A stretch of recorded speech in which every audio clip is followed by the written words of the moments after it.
Dear students, वृत्त के question करने से पहले हमें इनके भागों के बारे में पता होना चाहिए। इनको वृत्त के जो अंग हैं उसे क्या क्या कहते हैं, नाम पता होने चाहिए। तो सबसे पहले आपके पास प्रकार होनी चाहिए और कागज। सबसे पहले आपने ए बी रेखा, ए बिंदु ले लेना है और एक वृत्त लगा देना है।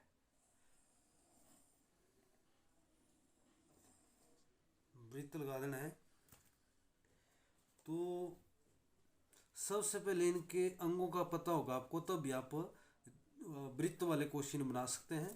तो सबसे पहले देखो इसको, अब इसमें सभी लाइनें मैं दे दूंगा, फिर आपको समझाता भी जाऊंगा।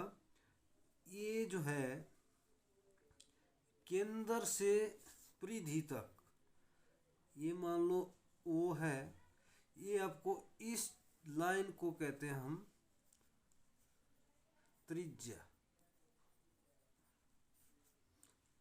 और इसे अर्धव्यास भी कहते हैं।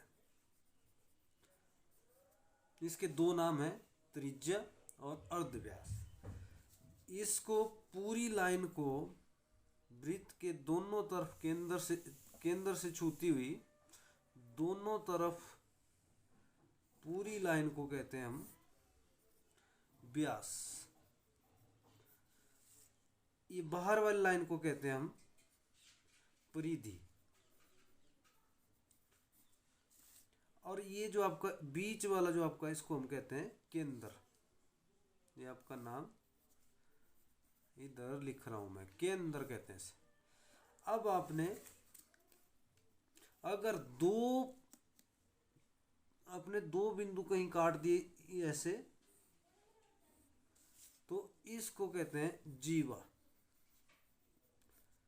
जो आपका चाप का टुकड़ा और एक दो बिंदु आपके जो है चाप के सिरे को मिलाने वाली रेखा को जीवा कहते हैं। अब बीच वाले भाग को कहते हैं अबदा।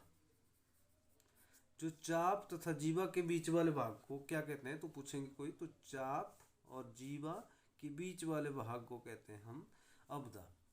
अब आपका एक और आ गया, इधर मान लो दो त्रिज्याएं होगी, एक ये होगी एक ये होगी, इसके बीच वाले भाग को कहते हैं हम वृत्तखंड। अब इसका आपने वृत्तखंड के बाद, अब इसमें एक ये अगर आपको पता रहेगा, इनके नाम पता रहेंगे, तो तब आप बना सकते हो। अब ये वाले जैसे मान लो ए और बी, ये इससे ऊपर वाले वृत्त को पूरे जो आपका, इसको हम अर्ध वृत्त कहते हैं, अर्ध वृत्त, और टोटल आपका हो गया वृत्त। तो इससे आपको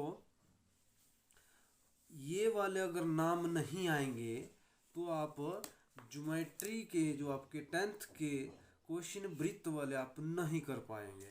तो सबसे पहले आपको वृत्त के सभी पार्टों का ज्ञान होना जरूरी है। तो आपको बिल्कुल सेंटर में बताया मैंने, केंद्र और वृत्त से जो आपका केंद्र बिंदु से एक तरफ परिधि की तरफ किसी भी तरफ मिला दें आप, इसको कहते हैं हम अर्धव्यास या तो त्रिज्या। और एक आ गया आपका व्यास, पूरी लाइन को कहते हैं व्यास। जो आपकी दोनों तरफ परिधि के साथ केंद्र को छूती हो जाए उसे हम कहते हैं व्यास। अब जीवा हो गई, जो चाप के सिरों के मिलाने वाली रेखा को, चाप हो गया, इनके सिरों को मिलाने वाली रेखा को कहते हैं जीवा। अब जीवा और चाप के बीच वाले भाग को कहते हैं अबदा। ये बिल्कुल आपको इसकी जो है अंगों का पता रहेगा तो आप क्वेश्चन करेंगे। अगर हम मान लो इधर कहीं वृत्त से बाहर से अगर हम लाइन ले लेते हैं, तो इसे कहते हैं स्पर्श रेखा। स्पर्श रेखा ये आपको जब क्वेश्चन में पूछा जाएगा तो किसी भी तरफ आप वृत्त के साथ अगर लाइन लेते हैं तो उसे हम स्पर्श रेखा कहते हैं। अब एक क्वेश्चन इसमें और बनता है, अगर एक ही बिंदु से अगर आप वृत्त लेते हैं तो उनको कहते हैं केंद्र वृत्त। अगर एक ही केंद्र होगा और आप वृत्त लेते जाएंगे बीच में तो उसे कहते हैं केंद्र वृत्त। अगर अलग अलग केंद्र होंगे आपके, जैसे यहाँ से ले लिया पहला वृत्त, फिर दूसरा कहीं और से, कहीं तीसरा और से, तो उनको कहते हैं भिन्न केंद्र, भिन्न केंद्र वृत्त कहते हैं उनको। तो ये वाला क्वेश्चन आपको MCQ भी आते हैं, तो ये आपको सब बच्चों को पता होना चाहिए। इसके बाद ही आप अगर वृत्त वाले क्वेश्चन करना चाहते होंगे तो ये अगर आपको ज्ञान नहीं होगा तो आप नहीं कर सकते।